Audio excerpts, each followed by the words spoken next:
성남일보 7개의 글로벌 리더 아카데미 8번째 강의입니다.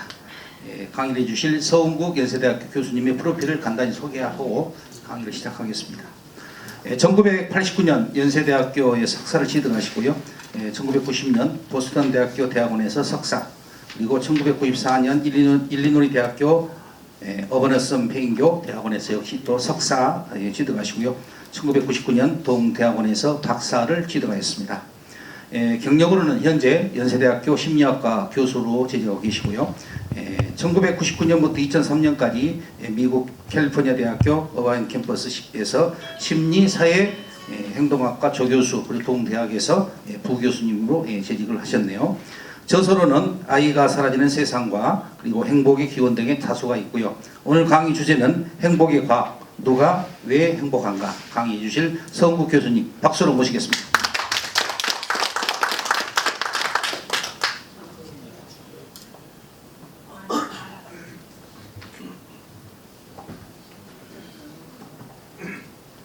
안녕하세요. 반갑습니다. 방금 소개받은 저는 연세대학교 심리학과의 서운국이라고 하고요.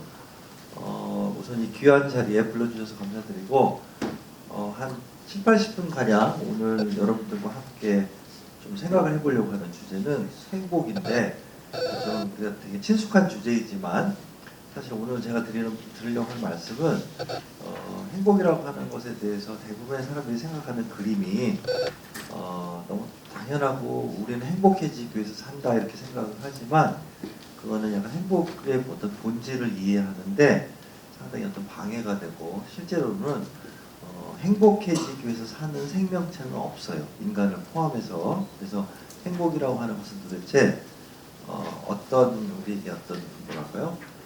기능을 하고 어떤 도움을 주느냐 이런 것에 대해서 오늘 좀 말씀드려보려고 해요. 행복에 대한 강의다 보니 무슨 이 강의를 들으면 좀 더 행복해지지 않을까 뭐 이런 기대를 당연히 좀 하실 것 같은데 제 표정을 보시면 아시겠지만 그럴 일은 없어요. 오늘 뭐 강의를 듣는다고 뭐 행복해진다거나 그런 게 아니라 행복이라고 하는 것이 사람으로 비유를 하자면 여러분들이 자주 접하는 행복의 모습은 정말로 마음먹고 잘 차려입은 사람의 모습이에요. 그것도 그 사람의 모습이긴 한데 사실 그 사람의 진짜 모습은 혼자서 런닝 있고 집에서 방바닥에 누워있는 모습이 그 사람의 어떤 적나라한 모습인데 행복을 누워있는 그런 행복의 모습이 뭐냐에 대해서 우리 오늘 좀 얘기해보려고 합니다. 행복은 요새 많은 사람들이 관심이 있지만 사실은 오래전부터 철학자들이 다뤄왔던 오래된 주제죠. 이 라파엘이라고 하는 화가가 벽에다 그린 프레스코 벽화 중에 이런 아테네 학당이라고 하는 작품이 있어요. 이 히랍 시대 때 많은 철학자들을 이렇게 큰 작품 속에 모아놨는데 정 가운데를 보시면 두 명의 슈퍼스타 누구죠? 플라톤과 아리스토텔레스. 아리스토텔레스가 보시면 두꺼운 책을 하나 쥐고 있어요. 이 책이 니코마코스 윤리학이다라는 그의 대표적인 저서인데 이 책에 대해서 왜 얘기를 하냐면 이 책의 주 내용이 행복이었어요. 사실 갑자기 우리가 행복에 대해서 생각하는 게 아니라 수천 년 전부터 철학자들을 비롯해서 행복은 오랜 인간의 관심사였어요. 한번 여쭤볼까요? 혹시 선생님들 중에서 저 아리스토텔레스의 니코마코스 윤리학이라고 하는 책을 완독하신 분 있으세요? 없으시죠? 저 태어나서 한 번도 뵌 적이 없어요. 근데 이게 왜 재밌냐면 저 책을 실제로 읽은 사람이 거의 아무도 없음에도 불구하고 아리스토텔레스가 저 책에서 행복이 어쩌니 저쩌니 써놨던 얘기를 수많은 사람들은 그걸 그대로 머릿속에 다운로드 받아가지고 그 시각과 관점으로 행복에 대해서 생각을 해요. 무슨 얘기를 했느냐? 아주 쉽게 얘기하면 인생의 모든 행위, 모든 것들은 그 자체가 목적인 것은 거의 없다. 다 더 큰 것을 위해서 우리가 할 뿐이다 이런 얘기를 하는데 가령 우리가 오늘 아침 모두 다 뭐 세수도 하고 양치를 했지만 양치하고 세수하기 위해서 사는 사람은 없어요. 인생의 목적이 뭐니? 양치하기 위해서. 이런 사람은 없죠. 양치를 왜 하느냐? 뭐 출근하기 위해서. 그렇다고 출근하는 것이 인생의 목적인 사람도 없어요. 그렇게 따지면 내가 출근을 왜 하며 애들은 왜 키우며 어쩌고 저쩌고 남편은 왜 돌보며 이 모든 것이 인생의 목적이라기보다는 더 큰 것을 위해서 내가 하는 것일 뿐이다. 이 이야기를 아리스토텔레스가 해요. 그 가장 큰 것이 뭐냐? 행복이다 이런 말을 했어요. 결국은 내가 돈 벌고 뭐 아침에 가고 애 키우고 하는 것도 그 자체가 목적이 아니라 행복해지기 위해서 하는 것이다. 많은 사람들은 바로 그런 관점을 가지고 행복에 대해서 우리는 생각을 하죠. 행복은 뭐냐면 내가 잘 살면 뭐 돈도 많이 벌고 하면은 나에게 주어지는 일종의 상품 같은 것, 인생의 상품이 행복이다 이렇게 생각을 하고 행복해지기 위해서 열심히 사는 것 이렇게 생각을 하지만 제가 후반부에 말씀드리려고 하는 거는 그거는 되게 인간 중심적인 철학자들이 생각했던 어찌 보면 말도 안 되는 얘기예요. 그래서 왜 이게 말도 안 되는 걸 따져야 되느냐? 행복이 본질적으로 뭔지를 이해하는데 상당한 방해가 되는 어떤 생각이에요. 아무튼 이런 오랜 관심사였는데 우리와 같은 일반인들은 사실은 어떤 철학자들이 행복에 대해서 무슨 유식한 말을 했느냐 이거 자체가 큰 관심사라기보다는 행복에 대해서 좀 구체적인 사실들, 팩트 같은 것들을 좀 알고 싶어요.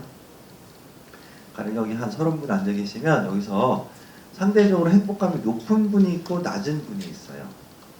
그러면 여러분들 생각하실 때 제일 높고 낮은 분을 가르는 제일 중요한 차이는 뭐라고 생각하세요? 뭘까요? 만족감. 너무 모호해요. 긍정적 마인드 이런 거 우리는 취급 안 하기로 합니다. 너무 하나마나한 얘기.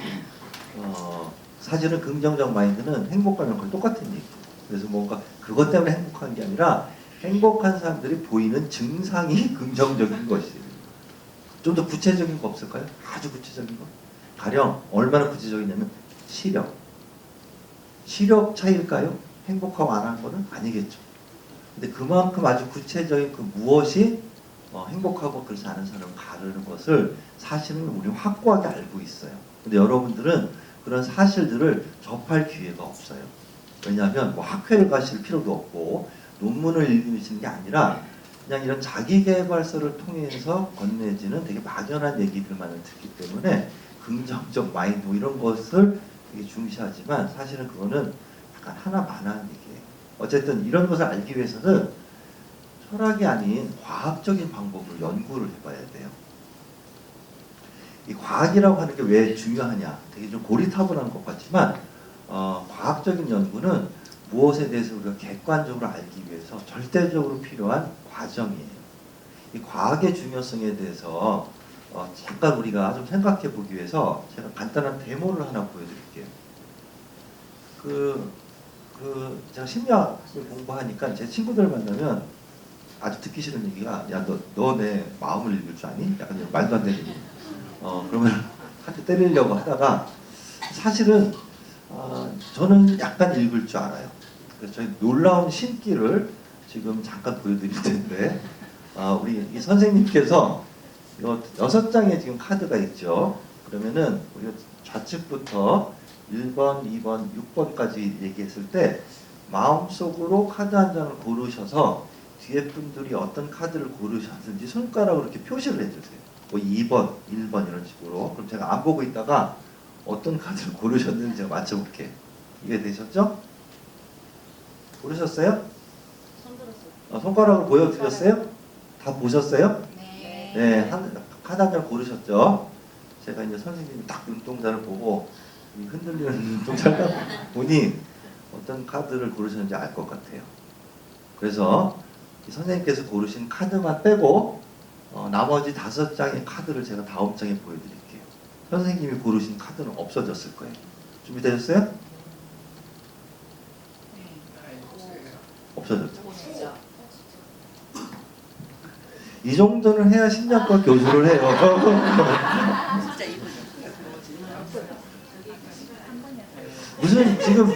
무슨 일이 벌어졌을까요? 제가 진짜 사람의 마음을 읽을 줄 알까요? 우리는 일상에서 이런 사기들에 계속 당해요. 지금 무슨 일이 벌어지고 있을까요? 요 5장의 카드를 완전히 새 카드로 다 바꿔버리면 돼요. 이 5장의 카드는 사실 앞에 있는 카드에 아무것도 없어요. 그러니까 당연히 있을 수가 없죠. 그죠? 그래도 우리는 뭔가를 볼 때 뭔가를 기대하고 주목하는 것이 있기 때문에 순간적으로 놀래요. 이게 우리의 직관의 한계예요. 그래서 이런 직관이라고 하는 것은 딱 우리가 보고 싶은 것만, 듣고 싶은 것만 보기 때문에 이게 어떤 객관적으로 어떤 사실을 밝혀내기가 어렵거든요. 그래서 이 과학이라고 하는 것은 아무튼 이런 것을 극복하기 위해서 우리가 쓰는 방법이고, 행복 또한 마찬가지다 하는 얘기예요. 행복에 대해서. 그래서 수많은 어떤 과학적인 연구들을 해보면 우리가 알고 있었던 행복에 대한 어떤 생각이나 이런 것들이 틀린 것들이 굉장히 많아요. 그래가지고 그렇다면은 도대체 과학적인 연구를 통해서 알게 된 사실들은 뭐냐? 제가 굵직한 결론 몇 가지만 보여드리면, 제가 저희 어머님한테 만약에 엄마, 행복한 사람과 아닌 사람의 차이는 뭔 것 같아요? 그러면 아마 저희 어머님의 대답은 이러실 것 같아요. 야, 그걸 공부해야 하니? 행복한 사람들은 인생에 좋은 걸 많이 가진 사람들이지. 돈이든 뭐 명예든 이런 것들 많이 가진 사람들, 이런 것들이 없는 사람들은 덜 행복하겠지. 이렇게 대답을 하실 것 같은데, 저희 어머님의 생각은 사실 많은 사람들의 생각을 대변한다고 봐요.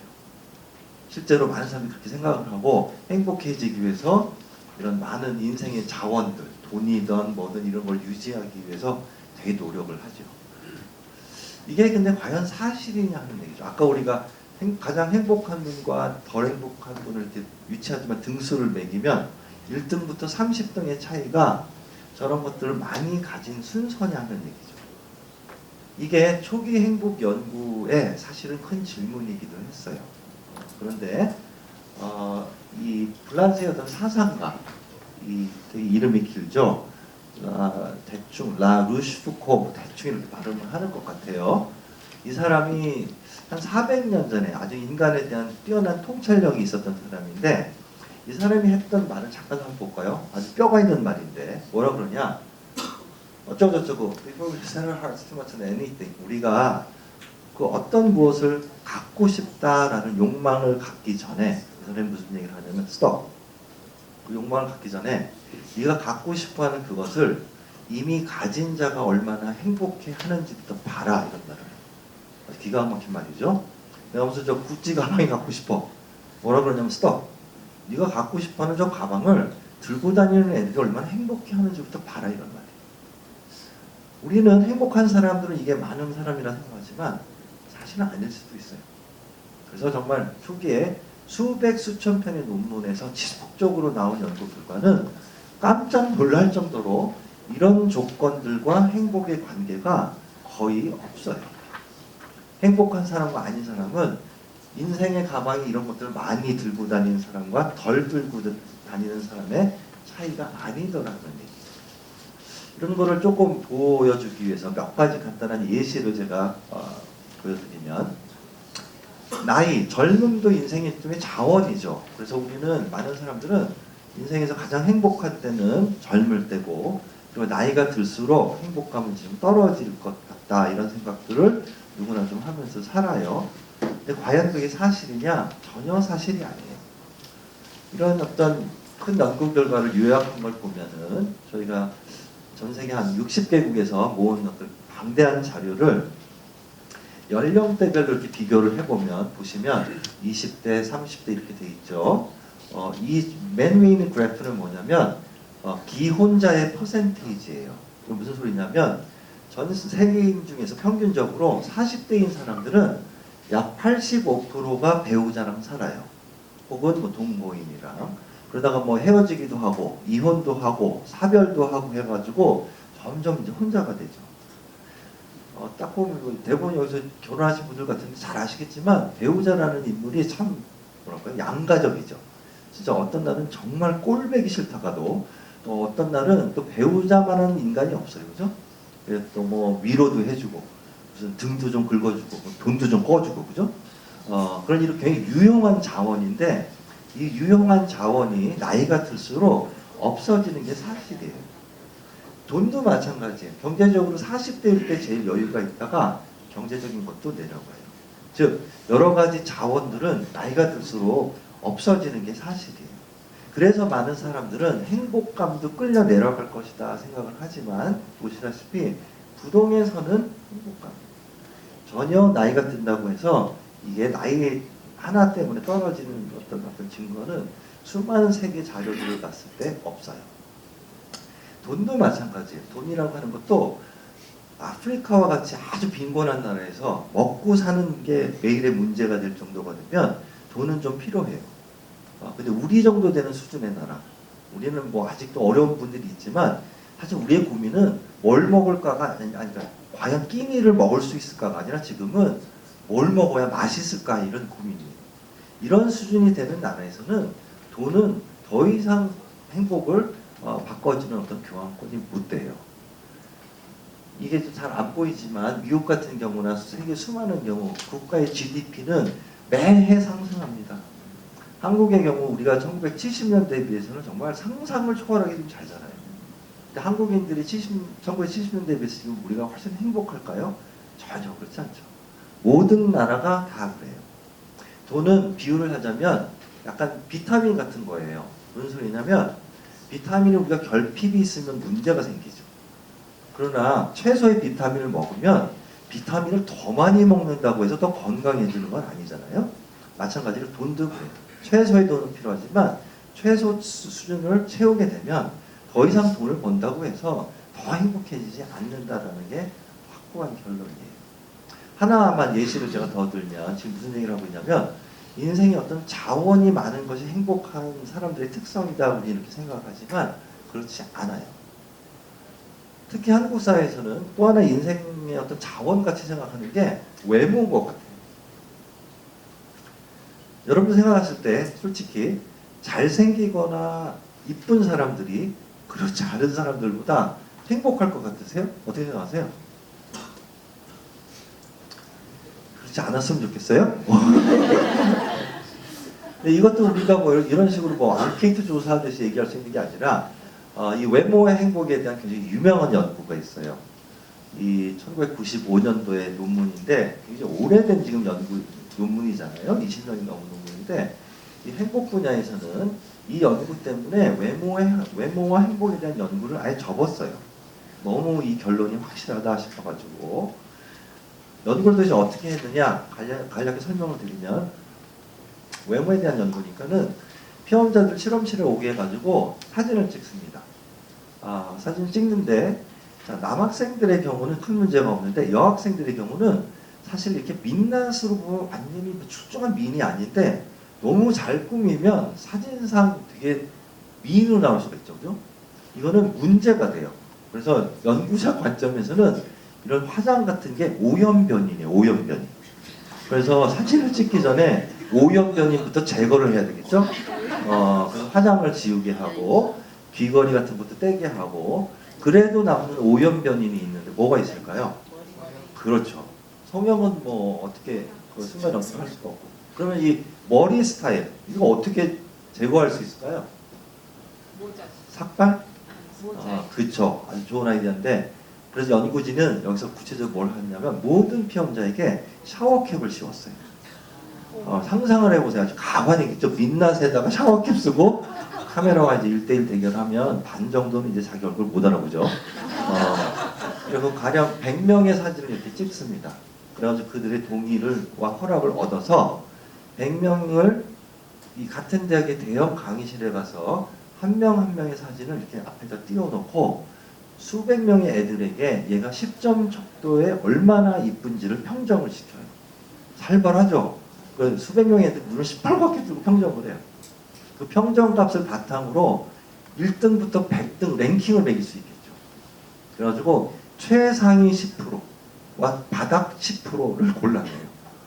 이거는 외모에 있어서만큼 아주 극단적인 그룹이죠. 최상위 10%는 걔는 캠퍼스 걸어다니면 애들이 슥슥 쳐다봐요. 최하위 10%도 쳐다볼 수도 있어요. 근데 아무튼 이 극단적인 두 그룹 여러분들이 생각하실 때 행복감에 있어서 얼마나 차이가 날 것 같으세요? 연구자의 예상대로 전혀 차이가 안 나요.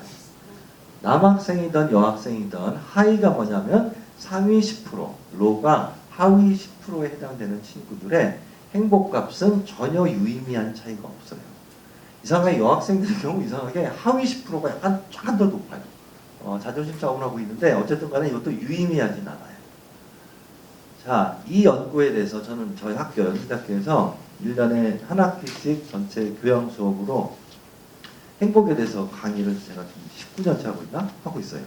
아주 그런 큰 수업이라서 요새 애들이 행복에 관심이 있어서 저 지난주 종강을 했는데 300명이 들어요. 그럼 이 애들한테 이렇게 얘기를 하다가 이 외모에 대한 연구를 이제 소개해주면 특히 이제 대학생들은 믿지를 않으려고 그래요.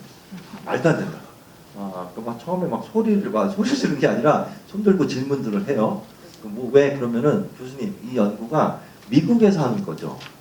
그렇다고 내가 잘못했냐? 그러면은 그래서 그렇다는 거야. 그러니까 미국에 가봤더니 미국 애들이 외모에 신경도 별로 안 쓰고 이래가지고 이런 결과가 나왔을 것이다. 아니다. 그래요. 이 말싸움을 몇 학기를 했어요. 처음에.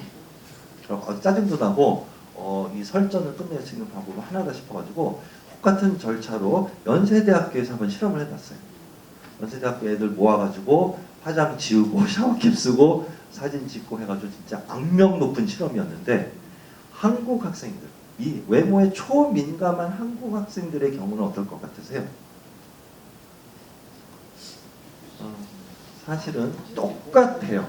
완벽하게 똑같아요. 그래서 이 파란 그래프가 똑같은 절차를 통해 가지고 우리가 얻은 결과인데 다른 사람들이 사진을 보고 저 친구 상, 훌륭하다라는 평점을 받은 애들과 보통 별로다라는 평점을 받은 애들의 본인들이 느끼는 행복감은 전혀 유의미한 차이가 없어요.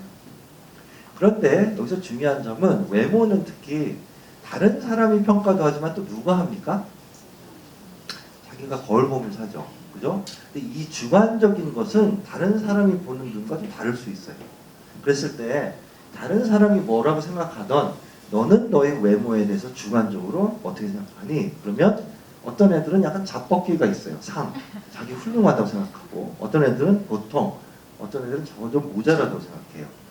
이런 어떤 주관적인 평가는 아까 다른 사람들이 봤을 때 저 친구 어느 정도다라는 것은 당사자의 행복을 전혀 예측하지 못하지만 주관적인 평가는 보시다시피 본인이 느끼는 행복감과 직결돼 있어요.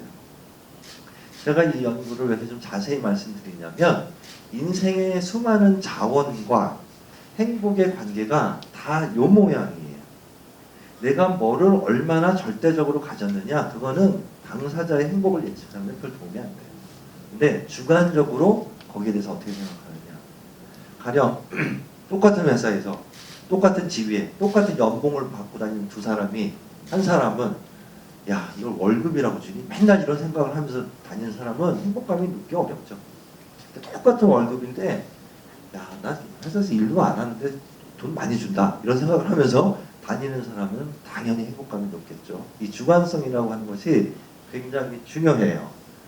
어쨌든 간에 이런 여러 가지 객관적인 요인, 나이, 심지어 외모 이런 것들이 우리 생각과는 달리 행복을 예측하는 데 한계가 확실히 있구나.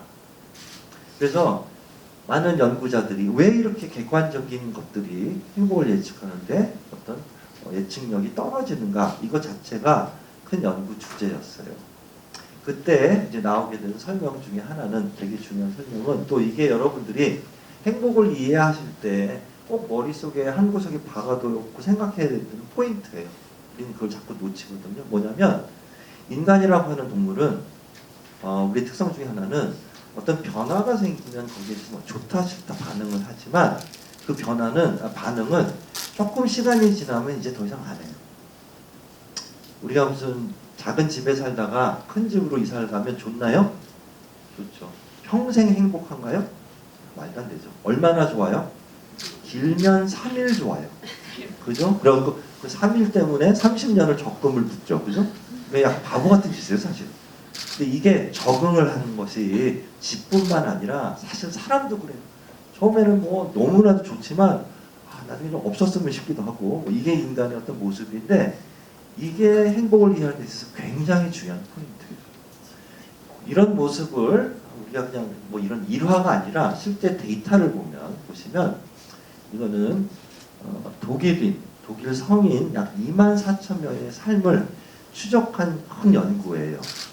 이 사람들이 살면서 인생의 큰 사건들을 경험을 하면 가령 여기 밑에 잘 안 보이지만 뭐냐면 이거는 사별, 이혼, 실직, 결혼 이런 굵직한 사건들을 우리가 살면서 경험을 하면 이것이 사람들의 행복감에 얼마나 큰 영향을 주며 더 오랫동안 영향을 주느냐를 10년간 추적한 데이터예요. 보시면 이게 0이라고 하는 것은 이 사건을 경험한 당해, 마이너스 1은 일어나기 1년 전 뭐 이런 거고 플러스 1은 1년 뒤 뭐 이런 얘기예요. 이해가 되시죠? 제일 쉬운 걸 하나 볼까요? 제일 위가 뭐냐면 결혼이에요. 여러분 생각하시기에 결혼은 사람의 행복을 얼마나 올린다고 생각하세요? 그리고 얼마나 오랫동안 행복하게 한다고 생각하세요? 그리고 우리가 뭐 추측을 할 수, 우리 추측을 해봤자 실제 24,000명의 삶을 보는 게 제일 정확해요. 보시면 행복은 결혼하기 죄송합니다. 결혼은 결혼하기 한 1년 전부터 사람들의 행복감을 조금 올려요. 그죠? 얼만큼 많이 올려요?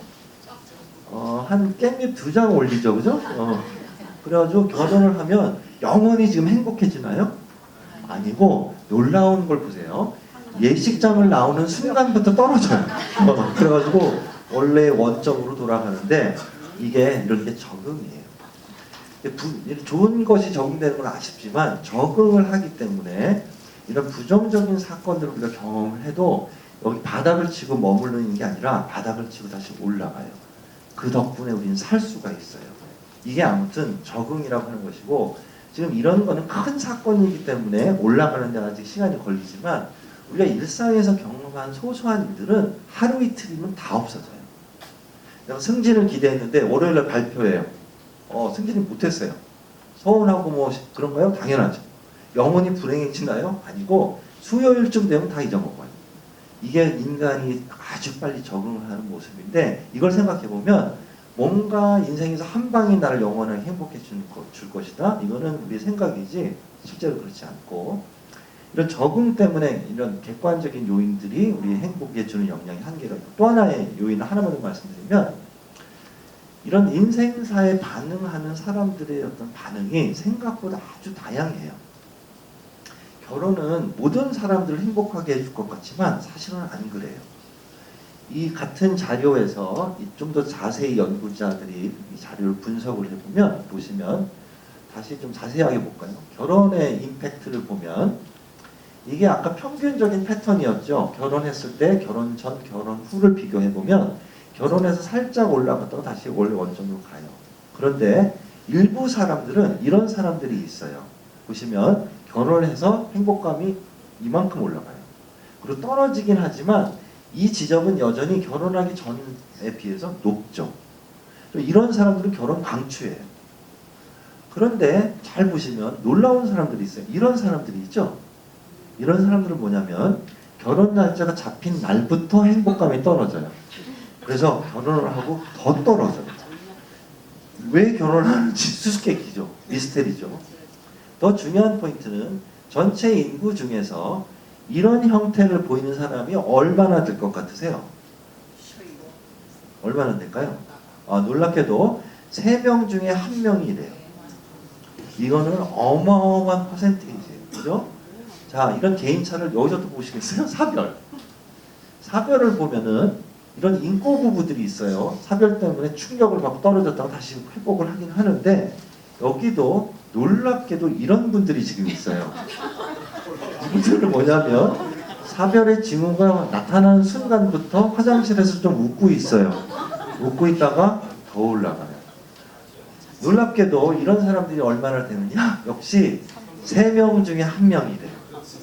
놀랍죠? 그럼 이 방에서 뚝 잘라서 이만큼 되는 분들은 저런 모습을 보여요. 이게 어떤 인격적 결함이냐? 전혀 아니고 인간이 그렇게 생겨 먹었어요. 별의별 개인차가 있는데 그런데 우리는 머릿속에 생각할 때는 결혼 그럼 모든 사람을 이렇게 만들어줄 것 같고 사별 그럼 모든 사람을 이렇게 만들 것 같지만 천만의 말씀이라는 거예요. 그래서 이와 같은 수많은 개인차가 있고 또 적응을 하고 등등을 하기 때문에 어떤 객관적인 요인만을 가지고 또 그 사람이 얼마나 잘생겼냐 이쁘냐 돈이 얼마나 있느냐 이것만을 가지고 당사자가 느끼는 행복감을 예측하기가 거의 불가능하다라는 것이 아주 견고하게 나오는 결론이에요. 자, 그렇다면 다음 질문은 당연히 이거죠. 그게 돈의 순서가 행복이 아니고 자원의 순서가 아니라면 도대체 행복한 사람과 그렇지 않은 사람의 가장 결정적인 뭔가 그거를 만드는 요인은 뭐냐 하는 거예요. 여기에 대해서 여러분들이 앞으로 몇 장의 슬라이드가 저기 있죠. 아마 처음 보고 좀 낯설고 그래? 이렇게 뭐 아리송하게 생각하시는 분들도 있을 수가 있는데 저는 개인적으로 안타깝게 생각하는 게 학계에서는 다음에 제가 보여드릴 변인들이 이런 개인차를 가르는 가장 결정적인 변인임을 확고하게 알고 있어요. 근데 많은 일반인들은 여기에 대해서 거의 들어볼 기회가 없어요. 왜냐하면 여러분들의 행복에 대해서 접하게 되는 어떤 통로는 가령 자기계발서라든지 무슨 대중 강연 뭐 이런 데이기 때문에 이분들은 또 전문적인 연구를 하는 분도 아니고 더 중요한 것은 여러분들이 일반인들이 듣고 싶은 얘기들을 골라서 전해요. 그렇겠죠. 그러다 보면 사실은 이거지만 사람들이 불편하게 생각하는 것들은 사실은 그 과정에서 속과서 없어져 가는 경우도 많아요. 제일 결정적인 변이는 뭐냐? 수많은 변인이 있습니다. 우리가 일일이 다 얘기하려는 게 아니라 진짜 비유를 하자면 아까 결혼이 만약에 깻잎 2장 정도를 잡고 올린다 그러면 깻잎 100장에 해당되는 정말로 큰 변이는 뭐냐 하면 그거는 압도적으로 개인의 외향성이에요.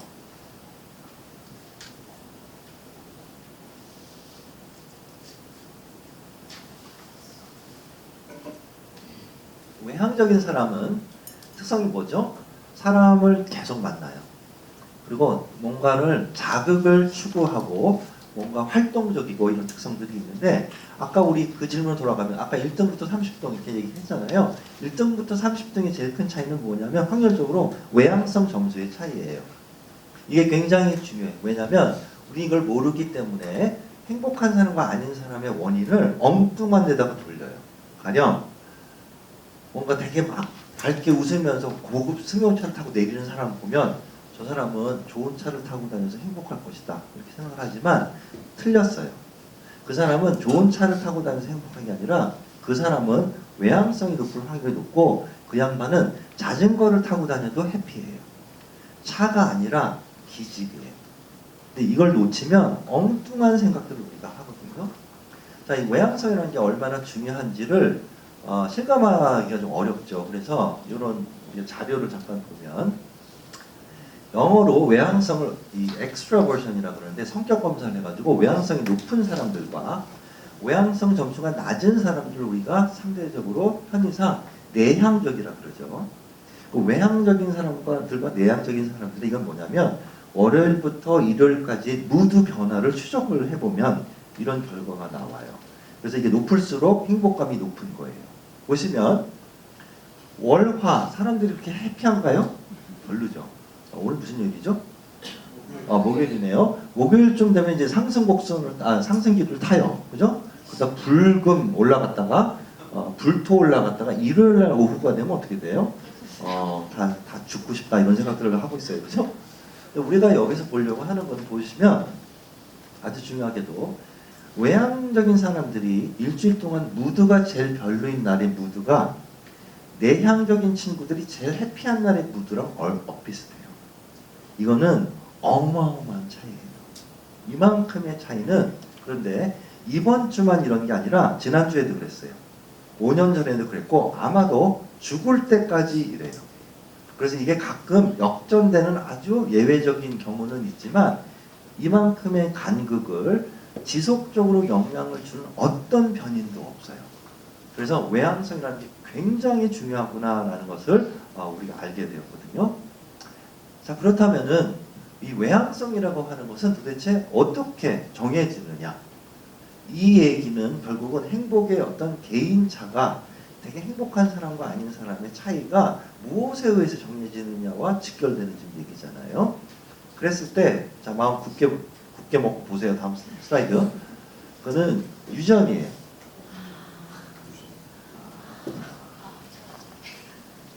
여러분이 치아가 건강하고 자꾸 썩고 이거는 이를 많이 닦고 덜 닦고의 차이인가요? 그런 게 조금 영향을 줄 수는 있지만 근원적으로 유전이에요. 저희 어머님은 제가 보면 평생 하루에 일을 한 7번씩 닦으시는 것 같아요. 저희 아버님은 닦으시겠죠? 닦은 적을 거의 못 봤어요. 하루에 뭐 한두 번? 그런데 훨씬 저희 아버지의 치아가 건강하세요. 왜 그럴까요? 이거는 선천적인 유전적인 복이에요. 이게 이런 우리가 신체적인 특성만 이런 유전적인 것이 있는 게 아니라 정서적인 특성도 매우 유전적인 특성인 거예요. 우리가 뭐가 유전적이다 그러면 우리의 착각, 오해 중에 하나는 변하지 않는다 이렇게 생각을 하지만 그것과 상관없어요. 유전적인 거는 왜 저 사람이 이 사람과 차이가 이만큼 애당초 좀 나느냐가 우선은 유전적인 특성이 있고, 그런데 이렇게 차이가 나더라도 두 사람 다 뭐를 열심히 하거나 하면 둘 다 올라갈 수는 있어요. 변화를 할 수 있다는 거죠. 가령 타이거 우즈가 저보다 골프를 잘 치는 게 왜 그럴 것 같으세요? 타이거 우즈가 연습장을 저보다 많이 가서 그럴까요? 말도 안 되는 얘기죠. 그러나 타이거 우즈나 저나 연습장을 더 가면 안 갈 때보다는 조금 더 잘 칠 수 있겠죠. 그죠? 그런데 아예 애당초의 차이는 상당 부분은 선천적인 차이예요.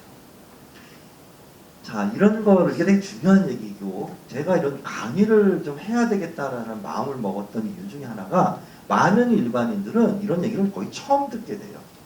왜 그럴까요? 아까 말씀드린 것 같이 어떤 자기개발서 시장이 지금 그 시장이기 때문에 영업 이익이 목적이에요. 그게 약 10조 원의 규모의 시장이에요. 그러면 그런 데서 책을 쓸 때 이런 책이 베스트셀러가 되겠어요? 행복은 유전이니 팔자대로 살아라. 아무도 안 사요. 조금 바뀔 수 있는 것, 뭐 손뼉을 치세요. 뭐 이런 것들이 혹하고 효과가 한 3분 가는 것들이죠. 근데 이 근원적인 것들에 대해서는 사실은 알릴 필요도 없고 실제로 알지도 못해요. 아무튼 그런 유전적인 요인이 있다는 것을 심리학자들은 도대체 어떻게 알게 되었느냐, 이거는 쌍둥이 연구를 통해서 알게 되었어요. 자, 쌍둥이 연구를 간략하게 소개를 드리면, 쌍둥이는 두 종류의 쌍둥이가 있어요. 이란성 쌍둥이가 있고 일란성 쌍둥이가 있어요. 이란성 쌍둥이는 서로 유전자가 50% 정도가 겹쳐요. 여러분들이 쌍둥이가 아니신 분들도 부모, 형제와 유전자가 몇 프로 겹치는 걸로 알고 계세요? 뭐 남동생, 누나랑 유전자가 몇 프로 겹칠까요? 그보다 더 겹칩니다. 그것도 50%예요. 그러니까는 이란성 쌍둥이는 유전학적으로 봤을 때는 뭐 특별하지는 않아요. 그런데 같은 날 병원에서 태어났어요. 그래서 그냥 니네도 쌍둥이 해라. 그럼 쌍둥이가 되는 거예요. 그런데 일란성 쌍둥이는 아주 특별하죠. 얘네들은 유전자가 100% 똑같아요. 이건 진짜 자연이 찍어낸 완벽한 붕어빵이에요. 똑같은 유전자를 가진 두 인간이 지구에 걸어다니고 있는 거죠.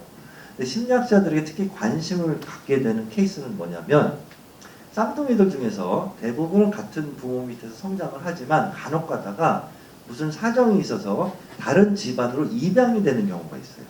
그죠? 여기에 해당되는 경우죠. 따로 성장을 하는 케이스.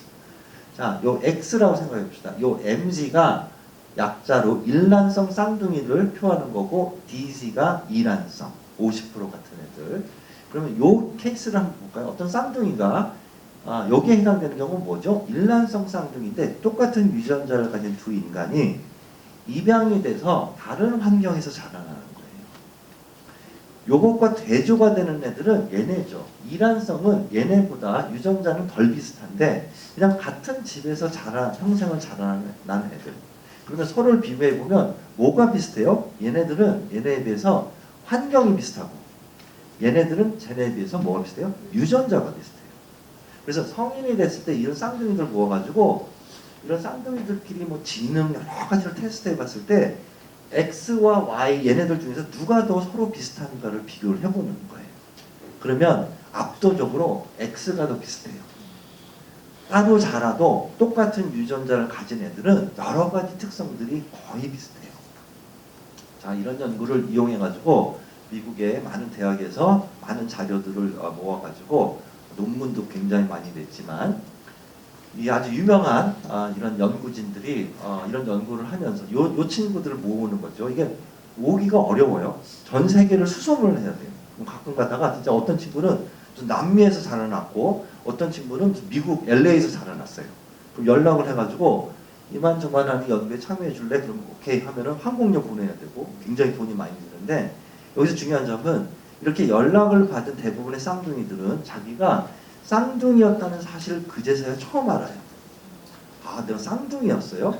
그래서 30 몇 살이 돼가지고 처음 상봉을 하는 거죠.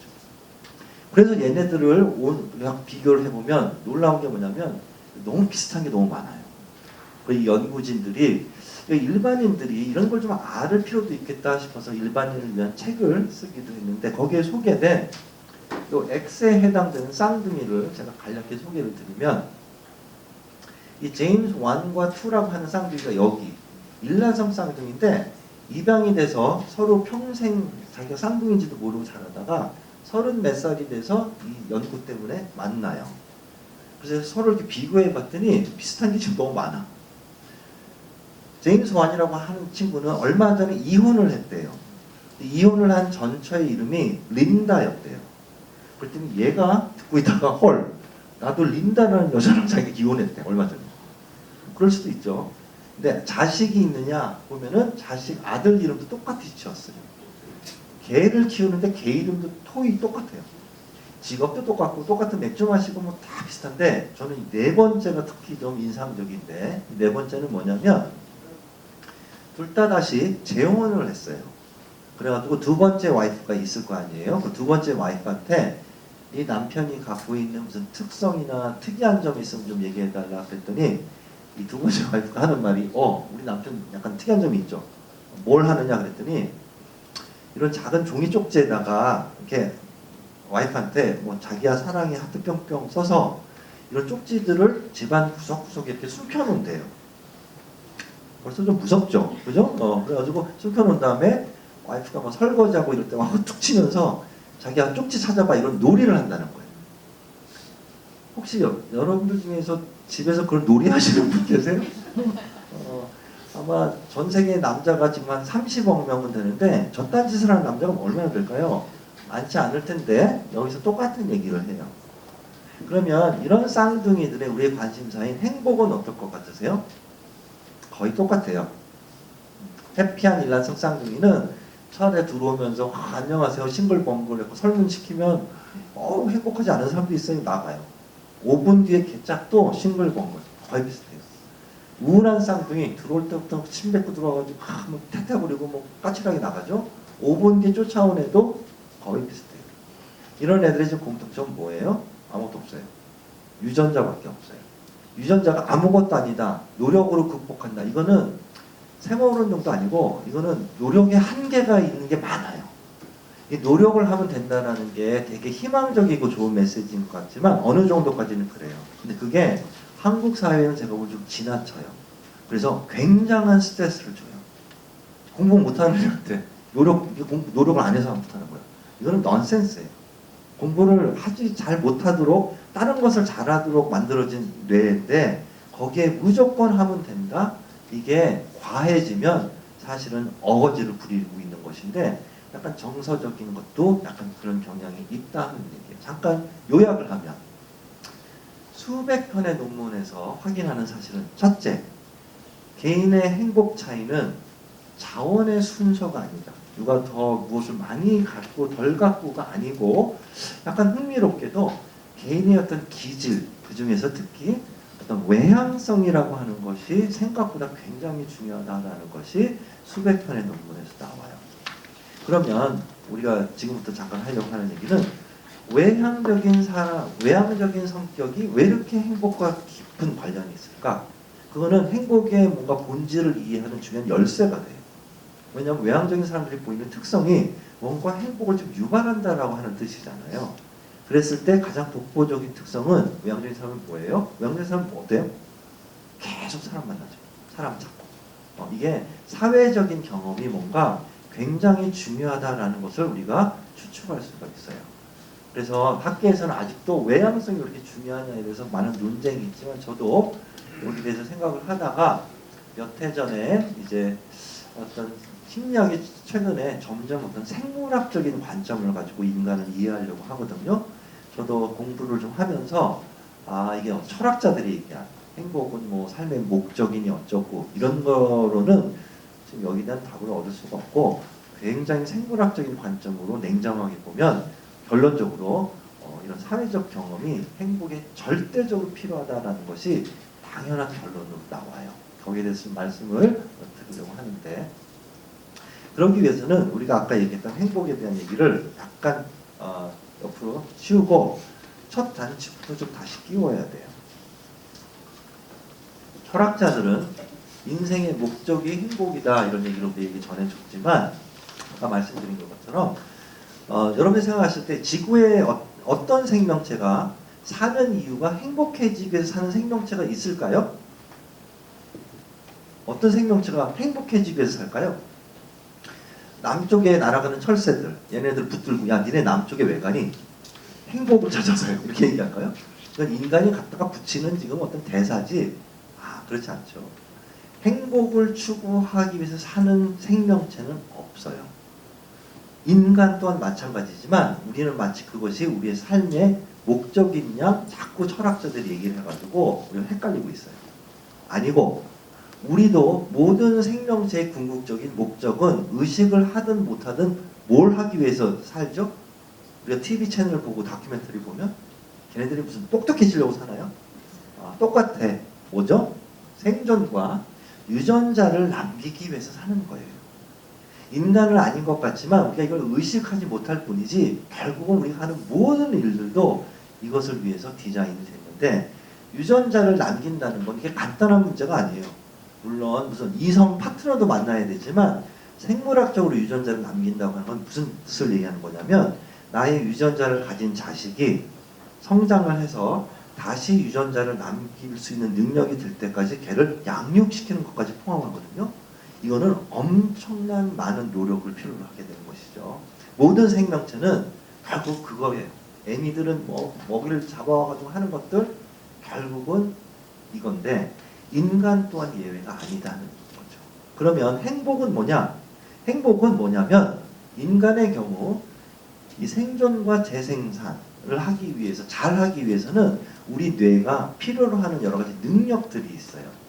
그 중에 하나가 감정을 느끼는 능력이 뛰어나야 돼요. 감정은 괜히 느끼는 게 아니라 이거는 저런 과제들을 해결하는 데 있어서 매우 중요한 역할을 해요. 그 중에서 이런 감정의 일부를 우리는 모아서 행복이다라는 어떤 제목을 붙여가지고 마치 그게 진짜 있는 것 같이 얘기를 하고 있어요. 즉 행복 같은 것은 목적이 아닌 결국 이런 것을 하기 위한 도구인데 이 도구 얘기를 잠깐만 이따가 하고 강조하고 싶은 거는 제가 이 행복감은 많은 사람들은 자꾸 이게 어떤 생각이나 태도라고 자꾸 해석을 해요. 행복은 뭐 믿음이다. 긍정적으로 생각해라. 이런 얘기를 하지만 사실은 행복의 본질은 전혀 그렇지가 않고 생각이 아닌 경험이에요. 이게 되게 말장난 같지만 이건 굉장히 중요한 차이예요. 가령 그것을 이해하기 위해서 간단한 예를 하나 들어보면 누가 여러분의 손가락에 이런 빨간 압정을 지금 팍 박으면 어떨 것 같으세요? 아플 것 같죠? 근데 직접 고통을 지금 느끼는 게 아니라 아플 것 같다라고 상상을 하게 되는 것인데 그게 바로 생각이에요. 그러면 경험은 뭐겠습니까? 진짜 찔리는 거죠. 이게 아까 찔리면 아프겠는데 라는 상상과 진짜 찔리는 것이 같을까요? 완전히 다르죠. 가령 제 친구가 오더니 은구가 손 좀 줘봐. 손을 줬더니 이 친구가 빨간 압정을 하나 꺼내가지고 제 엄지에다 이렇게 박아요. 미친 거죠, 그죠? 너 왜 이러냐 그러면 너 아프니? 물어봐요. 그럼 말려 하냐 이런 거? 그럼 피가 나고 눈물이 뚝뚝 떨어져요. 이게 아까 머릿속으로 찔리면 아프겠는데 라는 생각과 지금 똑같아요? 완전히 다르죠. 이걸 빼고 우리는 치료를 하고 뭐 이런 원망을 하겠죠, 친구를. 그런데 가령 한 30분 있다가 아까 제 압정을 여기다 박은 친구가 또 와요. 그러더니 물어봐요. 은구가 아직도 아프냐? 말려 하냐 이놈아? 그랬더니 이 녀석이 저를 이렇게 허그를 해줘요. 그러면서 귓가에다 뭐라 그러냐면 은구가 아프다고 생각을 하지 마. 그러고 가요. 그러면 이 곧 지금 전 피가 나고 있어요. 그죠? 눈물이 나고. 이 지금 피가 질질 나고 있는데 이 고통이 그 말을 들으면 없어지나요? 말도 안 되는 얘기죠. 제가 이 얘기를 왜 하냐면 여러분들이 행복 그러면 제일 많이 듣는 얘기는 긍정적으로 생각해서 감사해라 이런 얘기인데 이거는 앞정이 지금 틀렸는데 아프다고 생각하지 마라는 얘기랑 본질적으로 똑같아요. 즉 말장난이에요. 이런 게 왜 자꾸 얘기를 하느냐 행복의 어떤 태도라고 생각해서 저도 같은 값이면 우리가 긍정적으로 생각하고 감사하는 마음을 갖는 것이 좋다에 120% 동의해요. 근데 그게 이렇게 약간 뭐 앞정이 휩쓸렸는데 아프다고 생각하지 마 같이 생각을 뜩뜩 바꿀 수 있는 것도 아니고 바뀐다 한들 그것은 행복이라기보다는 약간 사실은 엉뚱한 것이고 행복이라고 하는 것은 이런 앞정에 찔렸을 때 고통과 같은 체험이고 경험인데 이것과 반대되는 경험이죠. 고통이 아니라 쾌감, 즐거움 이런 경험인데 이거는 인간이 왜 느끼며 이건 어떤 기능을 하며 언제 느끼게 되도록 돼 있느냐를 알아야지 우리가 추구하는 행복이라고 하는 것을 자주 느낄 수 있는 기회를 스스로에게 줄 수 있게 돼요. 그랬을 때 아까로 돌아가면 이런 행복감을 포함한 감정은 생존을 위한 도구다. 이게 포인트예요. 도구라는 말이 좀 생소하죠. 그래서 사실 어려운 얘기가 아니라 우리가 쉽게 이해할 수 있도록 제가 다음 슬라이드에서 좌측 우측 사진들을 몇 장 보여드리는데 딱 보시는 순간에 반사적으로 좌측 우측 어느 쪽 사진들이 더 이렇게 좋다라는 느낌을 갖게 되는지 한번 보세요.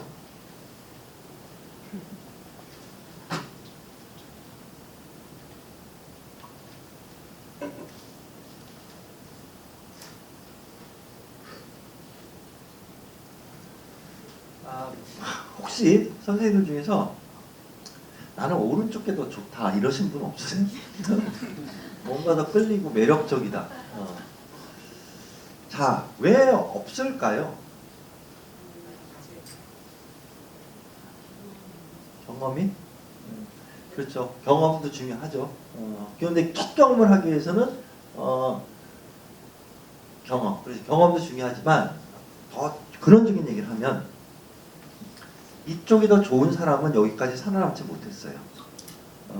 만약에 20만 년 전에 어떤 호모사피엔스 중에 우리랑은 달리 진심으로 이쪽 게 더 좋다라고 느꼈던 사람이 있었다고 합시다. 이 양반은 우리를 이해 못해요. 야, 물은 좀 건더기도 떠 있어야 되고 과일은 썩어야 제맛이지. 진심이에요, 이 사람. 이런 사람은 어떻게 됐을까요? 다 죽었어요. 그죠? 우리가 남긴 과일을 맨날 주워 먹고, 즉 다시 말하면 요지는 뭐냐면 우리가 인간이 뭐가 좋다 싫다라는 느낌이 드는 것은 괜히 심심해서가 전혀 아니라는 거예요. 감정은 굉장히 큰 칼로리를 소모해요. 우리가 화나고 막 이러면 기지맥진해지죠. 사랑할 때도 기지맥진. 이런 에너지까지 심심해서 감정을 느끼게 하는 게 아닌데 감정의 기능은 뭐냐면 아주 쉽게 얘기하면 우리 뇌가 키는 일종의 신호등 같은 거예요. 파란불, 빨간불. 그래서 좋다는 파란불이에요. 가. 너에게 유익해. 싫다는 빨간불이죠. 이게 감정의 기능인데 그 중에 일부가 행복이에요. 제가 좀 짧게 얘기한다면 우리도 과연 어떤 이런 동물스러움이 있느냐? 당연하죠. 우리도 그저 동물이냐? 여기에 대해서 사람들의 생각이 좀 다르지만 이런 우리의 자화상에 대해서 생각해 볼 필요는 있어요. 뭐냐 하면 여러분과 저는 아주 이상한 인간이에요. 호모사피엔스. 왜냐하면 호모사피엔스 중에서 이렇게 문명 생활을 했던 호모사피엔스는 없었어요. 지금은 우리는 카톡을 하고 운전을 하고 이게 당연한 인간의 모습이라고 생각하지만 인간 중에 이런 문명 속에서 생활했던 인간은 거의 없었는데 인간의 역사를 600만 년 정도로 잡고 있는데 그걸 1년으로 압축을 하면 우리가 문명 생활을 한 시간은 도대체 얼마나 되느냐? 얼마나 될 것 같으세요? 1년이라고 하는 시간이 있어요. 인간 인류의 역사에서. 놀랍게도 2시간이 안 돼요. 우린 그 2시간이 안 되는 시간에 태어났어요. 이게 왜 중요하냐면 이게 우리의 본래 1년 내내의 모습이었어요. 그리고 12월 31일 밤늦게 갑자기 문명 생활을 하면서 우리는 이게 당연한 인간의 모습이라고 생각하지만 아니고 이런 모습은 여기서 제일 중요한 과제는 뭐죠? 해결해야 되는 과제가 뭐였을까요? 이렇게 우리가 1년 동안 살았을 때. 누가 나를 죽이기 전에 죽여야 됐고, 나를 제일 많이 죽였던 사람은 누구냐면 인간이에요. 걔를 먼저 죽여야 되고, 죽이면 어떻게 했을까요, 우리가? 장례를 치르고 했을까요? 아니고 깨끗하게 뼈까지 우리가 갉아 먹었어요. 그런 흔적이 최근에 여러 과학계 논문에서 나오고 있는데, 인간이 광우병 같은 것에 별로 인간이 죽지 않았던 이유도 광우병이 난리가 났었지만 거의 안 죽었거든요. 왜냐하면 그 광우병을 통해서 들어오는 바이러스가 인간의 대부분이 거기다 면역 시스템이 있다는 것을 나중에 알게 되었는데, 왜 그랬느냐면 인간이 하도 오랫동안 다른 인간의 뇌를 먹어왔기 때문에 지금 생존해 있는 사람들은 안 죽었어요. 이게 우리의 근원적인 모습인데, 왜 이런 얘기를 지금 하면 이게 행복이랑 어떤 연관성이 있느냐? 아주 깊은 연관성이 있어요. 이 기본적인 과제, 자기를 보호하고 사냥을 하고 친구를 만들고 이성의 친구를 만들고 하는 것에 특화된 뇌를 가지고 있어요. 이 뇌는 그것을 위해서 디자인이 된 거지 수능 시험을 보고 이런 것을 위해서 만들어진 뇌가 아니에요. 그래서 애들은 공부하기가 너무너무 싫어요. 왜냐하면 그 뇌는 그걸 위해 만들어진 게 아니거든요. 아무튼 이 안에서 돌아가는 소프트웨어 중에서 제일 중요한 것 중에 하나가 감정이다, 이런 말을 하는데, 감정은 두 가지예요. 하나는 긍정적인 감정들이 있고 하나는 부정적인 감정들이 있어요. 부정적인 감정들은 신호등, 빨간불이라 이렇게 얘기를 했는데, 싫다, 화나, 역겹다, 무섭다, 이건 다 부정적이에요. 이런 부정적인 감정의 기능은 뭘 것 같으세요? 우리를 보호해줘요. 그것이 안 켜지면 큰일 나요. 가령 우리가 절벽 가까이 갔는데 무서움이 없어요. 그럼 어떻게 될까요? 무서움이 없었던 사람들은 어떻게 됐을까요? 까불다가 다 떨어져 죽었어요. 그래서 그런 유전자는 지금 없어요. 우리는 아직 기겁을 했던 사람들만 살아남았기 때문에 가면은 공포를 느끼죠. 부정적인 정서는 뭔가 너에게 위협이 되니 물러서를 알려주는 시그널이에요. 우리가 얘기하는 행복은 뭐냐면 긍정적인 정서인데, 이 긍정적인 정서는 어떤 기능을 할까요? 우리 생존하기 위해서는 절벽에서 안 떨어지는 것도 중요하지만 그것만으로는 안 되죠. 뭘 해야 돼요? 생존에 필요한 자원들을 추구하고 쫓아가고 사냥도 나가야 돼요. 이런 식으로 도망이 아니라 쫓아가도록 만드는 시그널이 또 하나 필요한데, 그건 뭐죠? 그게 긍정적인 감정들이에요.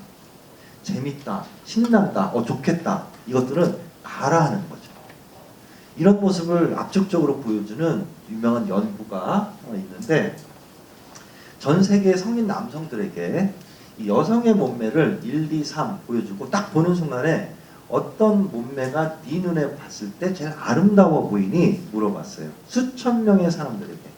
그럼 전 세계 성인 남성들이 딱 보고 제일 아름답다라고 고르는 몸매는 세 그림 중에 어떤 거일 것 같으세요? 1, 2, 3 했을 때. 네, 맞아요. 압도적으로 2번이에요. 근데 왜 2번이 좋아? 물어보면 왜 좋은지 자기도 몰라요. 몰라도 돼요. 그냥 좋으면 돼요. 이걸 파푸아뉴기니 정글에 가서 물어봐도 2번. 유럽의 길거리에서 물어봐도 2번. 근데 이게 왜 중요하냐? 알고 봤더니 이건 지금 미묘하게 차이가 뭐냐면 여성의 골반 대 허리의 비율이에요. 이분은 지금 허리가 좀 없으시죠? 그래서 여기가 1일 때 거의 1에 가깝지만 이분은 1일 때 0.7, 이분은 더 좁아져요. 그랬을 때 매직 넘버가 0.7에 가까운 거예요. 이게 왜 중요하냐? 알고 봤더니 여성의 몸매가 0.7에서 벗어날수록, 이쪽이든 저쪽이든 벗어날수록 작은 차이지만, 이게 작은 차이가 누적되면 엄청난 큰 차이가 있죠. 작은 차이지만 벗어날수록 성공적으로 임신을 할 확률이 조금씩 떨어진대요. 또 아이를 가졌을 때 순산을 할 확률이 제일 높은 몸매의 비율이 0.7이에요. 이게 왜 중요하냐? 유전자를 남기는 것은 남성이든 여성이든 혼자 못해요. 서로 지금 파트너가 좀 필요하죠. 근데 남자 입장에서 봤을 때 이 세 분 중에서 가장 좋은 파트너가 될 분은 세 분 중에서 다른 게 비슷하면 가운데 분이에요. 근데 가운데 분을 데이트 신청을 하도록 만들기 위해서는 어떤 감정이 우선 일어나야 될까요? 아름답고 좋다라는 느낌이 들어야죠. 놀라운 건 뭐냐면 이런 0.7 몸매에 대한 선호는 여성의 몸을 눈으로 한 번도 본 경험이 없는 태어날 때부터 맹인이었던 남성분들도 점치를 제일 선호하세요. 이건 어떻게 실험을 하느냐? 마네킹을 만들어서 촉각으로 판단하게 하면 점치를 좋대. 이건 무슨 얘기예요? 남성들이 유치원 때 뭐 아버지한테 지금 배우는 게 아니에요.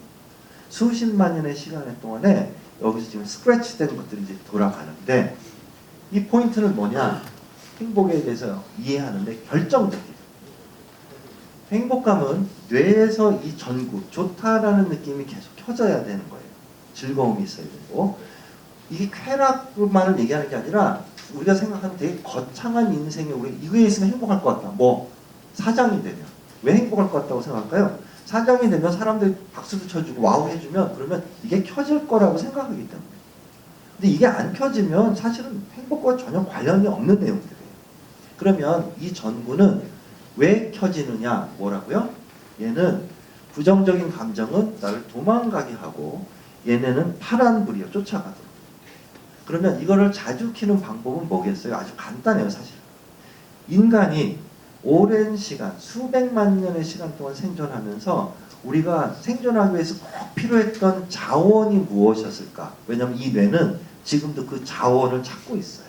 그리고 자원에 가까이 가면은 이게 켜져요. 빨리 가라. 이런 시그널을 보내거든요. 이게 실제 지난 30년의 행복 연구 결과랑도 딱 들어맞아요. 그렇게 해석을 안 하고 있지만. 그랬을 때 호모사피엔스에게 절대적으로 필요했던 자원은 무엇이었을까? 딱 두 가지만 말씀드리면 하나는 뭐겠어요? 음식이죠. 그래서 먹는 즐거움을 이길 수 있는 즐거움이 아직도 거의 없어요. 우리가 먹는 즐거움이 없으면 어떻게 됐을까요? 사냥할 이유가 없고 농사를 지을 이유가 없어요.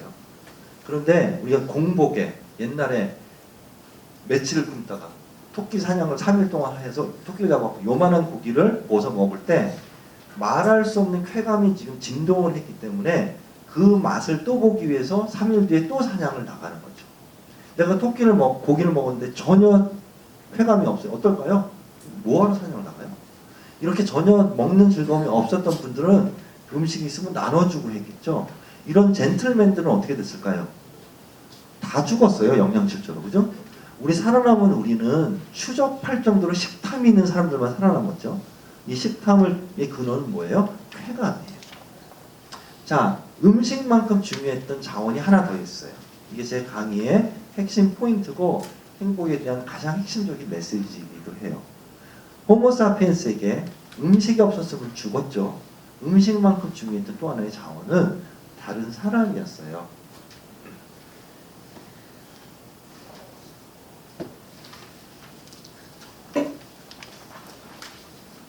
사람이 그렇게 중요할까? 이런 생각이 들지만 이거는 우리가 지금 이런 신세계에서 돈이라고 하는 것을 최근에 만들어가지고 돈 가지고 음식도 사 먹고 뭐 이래가지고 우리가 착각을 하고 있는 거예요. 근데 우리의 뇌는 아주 올드한 뇌가 계속 돌아가고 있어요.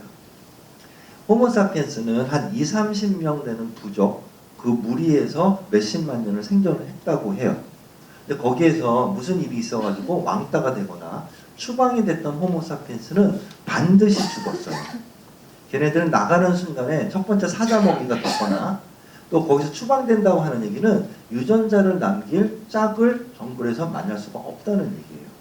그래서 이 외톨이들은 유전자는 아프리카에 지금 다 묻혀 있어요. 우리에게 유전자를 건네준, 성공적으로 건네준 우리의 선조들은 다른 사람에 비해서 평균적으로 사회성이 뛰어난 사람들만 살아남았어요. 혼자 되면 죽는다. 이게 되게 과장인 것 같지만 전혀 과장이 아닌 것을 이런 박쥐들을 보면 알 수가 있는데 이 박쥐를 보시면 얘네들을 학명은 아니지만 뭐라 그러냐면 흡열 박쥐라고 부르거든요.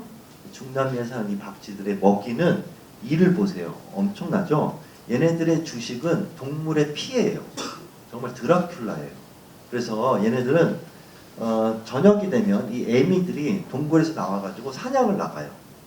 그래서 이런 뭐 들소 이런 데 등에 딱 붙어가지고 저 무시무시한 이를 딱 박아가지고 피를 흠뻑 뽑아와요. 그러면 돌아오면 동굴에서 자식들이 애미한테 피를 달라 그러면 엄마가 피를 개어서 먹이는데 이 애미들이 매일 밤 사냥에 성공하지는 못해요. 그래서 어떨 때는 빈손으로 돌아온단 말이에요. 자, 그런 날을 한번 상상해 보세요. 엄마는 그날 줄 피가 없는데 애들은 피를 달라고 난리를 쳐요. 이런 날 이 애미들이 아주 기가 막힌 일을 해요. 어떻게 할까요? 자기 피를 준다. 뭐 이런 말씀 하시는데 그거는 제가 보기에는 한국의 엄마들만 할 수 있는 놀라운 일이고 다른 놀라운 일을 해요. 뭘 하냐면요. 그날은 옆집에 가서 피를 꺼요. 그래서 순이 엄마 오늘 피 좀 꺼줘라. 그래서 순이 엄마가 와서 우리 애들을 먹이고 내가 피가 있는 날 가서 갚아요. 근데 얘네들이 언제 누구한테 얼마만큼의 피를 꽂는지를 정확하게 기억하고 그걸 정확하게 컴퓨터같이 갚아요. 그걸 보여주는 그래프가 이거예요. 기가 막히죠? 빌린 만큼 정확하게 갚는데 야생에서의 친구는 뭐냐? 이거는 비상식량 장치예요. 친구가 많았던 사람과 없었던 박쥐들은 얘네들은 평균 수명이 한 2년 정도 차이가 나요. 문제는 이게 박쥐만의 얘기냐? 이게 우리의 얘기예요. 이게 옛날의 얘기냐? 그게 아니라 지금도 그래요. 제가 작년엔가 미국의 뉴욕타임즈에 나온 큰 기사거리를 본 게 있는데 어떤 심리학 논문을 근거로 한 건데 지금 현재 미국 사회 달달에 화성 탐사선도 보내고 하는 이런 미국 사회에서 미국 성인의 제일 큰 사망 요인 1위가 뭘 것 같으세요? 가장 많은 죽음을 만드는 요인이 뭘까요? 미국 사회에서. 사회적 고립, 고독이에요. 직접적인 사인은 암 이런 거지만 사실은 암의 유발률, 누가 암이 걸리고 안 걸리고, 암이 걸렸을 때 회복률 등등이 누가 제일 큰 차이가 나느냐? 혼자인 사람과 뭔가 친구와 가족이 있는 사람이 제일 큰 차이를 보여요. 그래서 그 통계들을 다 뜯어보면 결국 사망 요인의 1위는 고독이에요. 혼자 있는 박쥐랑 인간이랑 사실은 결과가 똑같아요. 그래서 여전히 우리가 대단히 문명인처럼 살면서 맨날 카톡하고 무슨 비행기 타고 다니지만 우리의 이 올드 브레인에서 제일 불편해하고 뭔가 두려워하는 감정, 상태 이건 뭐예요? 그거는 외로움과 고독이에요. 이거를 강력하게 보여주는 아주 흥미진진한 사건이 몇 해 전 미국에서 있었는데 저도 뭔가를 보다가 인상적이어서 제가 책에도 썼습니다만은 2013년인가 그 미국 뉴욕 아주 그 삭막한 뉴욕시에 살고 있었던 30대 후반의 이 제프라고 하는 이 친구가 가을에 여자친구랑 헤어졌어요. 그래가지고 친구도 없고 가족도 없고 그래가지고 어떤 외로움의 몸부림을 치다가 이러면 진짜 안 되겠다 싶어가지고 급기야 이 친구가 무슨 짓을 했느냐 보시다시피 집에서 컴퓨터에서 이런 허접한 데다가 이런 걸 프린트아웃 해가지고 맨하탄 시내를 걸어다니면서 전봇대에다 붙이고 다녔어요. 뭐라고 그랬느냐? 누구든 나랑 무슨 얘기를 해도 좋으니 나한테 전화 좀 해줘라. 외로운 제프. 눈물 나죠? 놀라운 것은 이 전화번호에 제프한테 전화를 그래서 실제로 한 사람이 무려 7만 명이 넘는 사람이 전화를 했어요. 그리고 통화 기록을 보면 뉴욕에서뿐만 아니라 전 세계에서 전화를 했어요. 더 놀라운 거는 한국에서 전화한 분 기록도 나와요. 혹시 여러분 중에서 제프한테 전화하신 분 있으세요? 이 많은 사람들이 제프한테 전화해서 제프랑 무슨 얘기할 것 같으세요? 무슨 주식 얘기할까요? 아니죠. 똑같은 얘기하죠. 나도 외로워. 인간의 뇌가 제일 필요로 하는 게 뭐느냐? 사실은 몇 개 안 돼요. 굳이 가만 저딴 거 너 있거나 말거나. 정말로 이거는 아주 붙들고 필요로 하는 것은 음식은 당연하고 사실 사람이에요. 이 사람의 중독된 뇌를 갖지 않았던 인간은 여기까지 살아남지 못했어요. 그래서 이 자원, 우리가 추구하는 자원 중에서 절대적인 자원은 사람이에요. 그래서 아까 얘기로 돌아갈까요? 왜 외향적인 사람들이 이렇게 해피할까? 이건 사실 당연한 얘기예요. 왜냐하면 외향적인 사람들은 선천적으로 일상에서 사람을 깔고 살거든요. 그러면 지뢰처럼 이게 많이 터지게 되겠죠. 혼자 되는 것은 이렇게 굉장한 위험이 됐기 때문에 이것을 방지하는 장치가 다행히 우리 뇌에 하나 있는데 거기에 대해서 마지막으로 간략히 말씀드리면 그것은 고통을 느끼는 능력이에요. 우리가 고통을 느끼고 싶은 사람은 없지만 고통을 느끼지 못하면 오래 못 살죠. 고통의 기능은 너희 지금 몸에 무슨 이상이 생겼으니까는 빨리 어떤 조치를 취해라 이런 시그널이죠. 제가 손가락, 발가락이 만약에 잘렸는데도 안 아프다고 합시다. 어떻게 될까요? 발가락이 잘렸는데. 그럼 2달 있다가 뭐 샤워하다가 발가락 어디 갔지? 이럴 때는 다리가 다 썩었겠죠. 그래서 그게 아니라 고통은 다치는 순간에 야, 너 좀 강의할 때가 아니라 빨리 와서 발을 꼬매 알려주는 시그널이에요. 근데 발을 다치면 발이 아픈 것 같지만 정확히 얘기하면 이 고통의 시그널을 키는 곳은 우리 뇌예요. 이 전두엽 앞부분에 고통 센터가 있거든요. 그럼 우리가 발을 다치거나 몸이 아플 때 뭐 합니까? 진통제를 사다 먹죠. 이게 효력이 있는 이유는 이 아세타미노펜인가 하는 약성분이 진통제에 있는데 이 약이 어디 가서 뭐를 치료하냐면 발을 다쳐도 이걸 먹어도 되고 왜? 이 약성분이 우리 뇌, 고통센터에 가서 뇌를 토닥토닥 해주는 거예요. 그럼 우리가 느끼기에 좀 덜 아프구나 이런 느낌이 들죠. 최근에 심리학자들이 물어본 질문은 인간은 이런 신체적인 고통도 느끼지만 우리가 느끼는 정말 큰 고통은 어디서 와요? 여러분들은 사시면서 제일 큰 고통이 뭐였어요? 발 다친 게 제일 아팠어요? 아니고 우리 모두에게 제일 큰 고통은 사람 때문에 벌어져요. 극단적으로 사랑하는 사람이 무슨 죽었거나 배신하고 떠났거나 사람들로부터 모함을 얻는다거나 이 고통은 발가락 다친 거랑 지금 게임이 지금 안 되죠. 그럼 심리학자들이 최근에 물어본 질문은 오케이 발을 다치면 여기가 울려.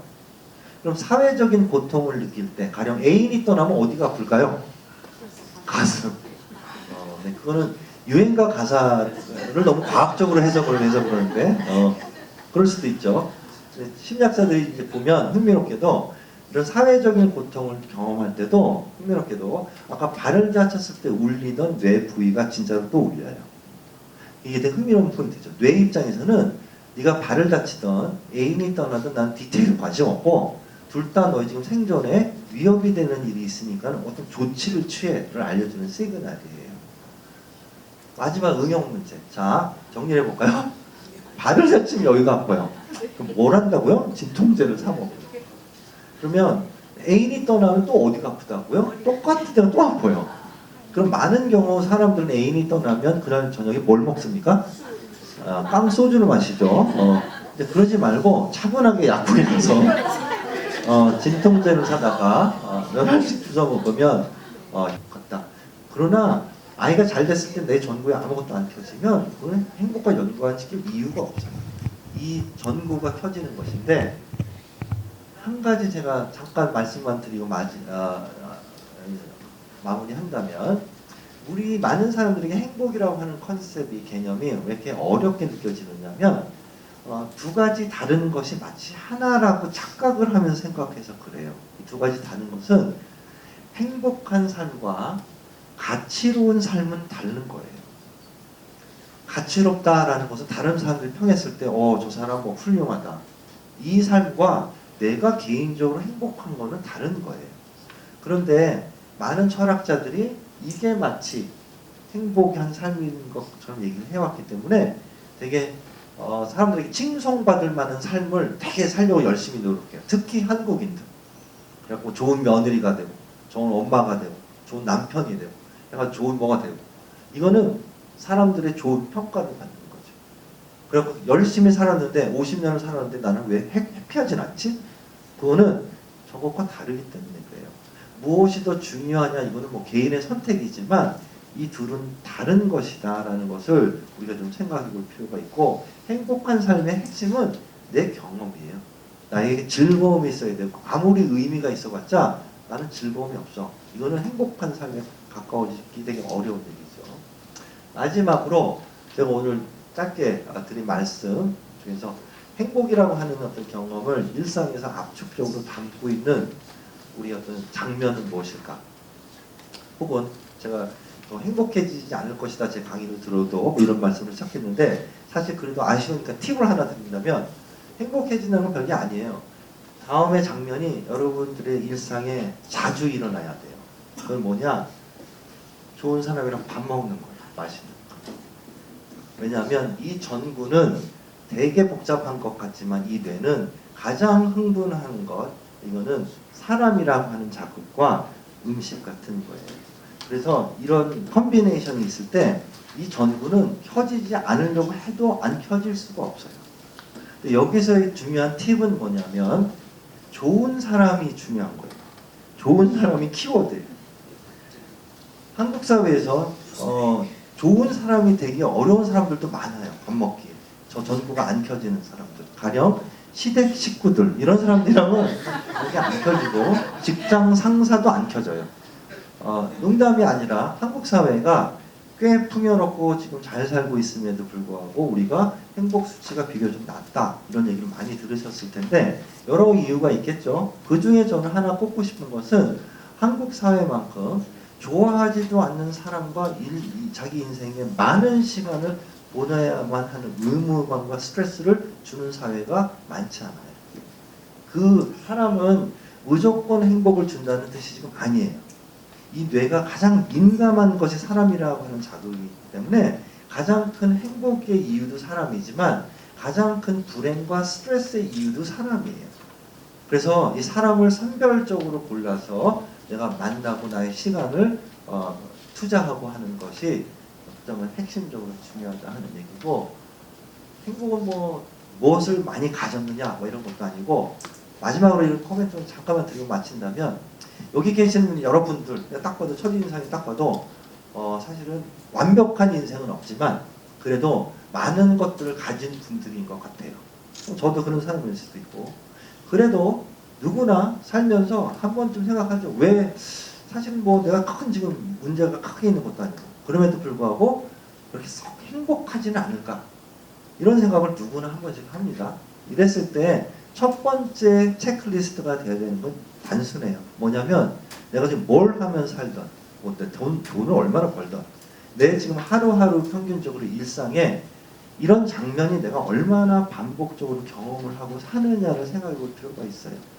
내가 세상을 다 가졌어도 혼자서 맨날 라면 끓여 먹으면서 사는 삶에서는 행복감은 높기가 굉장히 어려워요. 다른 것은 얻을 수 있어도 거꾸로 별 볼 일 없어 보이고 명함에 별 것도 없지만 친구든 연인이든 가족이든 이런 것들 하루 큰 잔치를 하는 게 아니라 반복적으로 이런 경험을 많이 하고 있는 삶에서는 행복감은 굉장히 높아요. 이건 제가 개인적으로 인생을 살아봤더니 이렇더라, 전혀 이런 게 아니라 지난 30년의 행복 연구를 압축적으로 진짜로 해가지고 주스를 딱 짜내면 이것과 지금 거의 일치하고, 거기에 얹어서 최근에 어떤 생물학적 진화론적 관점까지 더해가지고 해석했을 때 결국 행복의 키워드는 좋은 사람이다라는 것은 제가 확실하게 말씀드릴 수 있습니다. 열심히 경청해 주셔서 감사합니다.